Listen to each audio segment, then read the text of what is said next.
welcome back. So starting off, I will be taking this purple color from Morphe 35 palette and going to start building up the color with a blending brush. It's a fluffy blending brush from BH Cosmetics.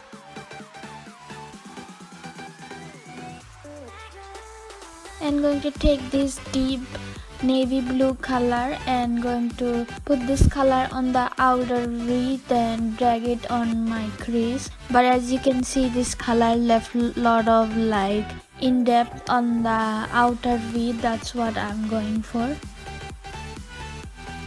So I'm taking some concealer and going to clean up my crease so we have the perfect shape of look.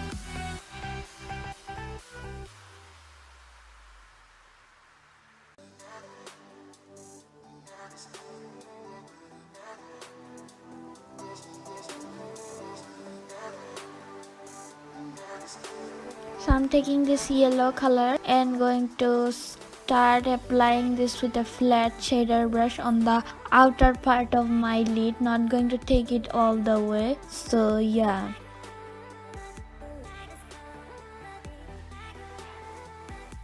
The next color will be this white shimmery color and going to apply this on the inner part of my lid. And going to take this Pretty Vulgar Cosmetics black ink liner. I got it in my BoxyCharm box. So yeah, I'm going to start doing the wing liner from outer corner, then going to apply it all the way and going to take this Charisma lashes in Charisma as my lashes for this look. And yeah, this is the finished look. Thank you so much for watching and I will see you guys on my next tutorial. Bye.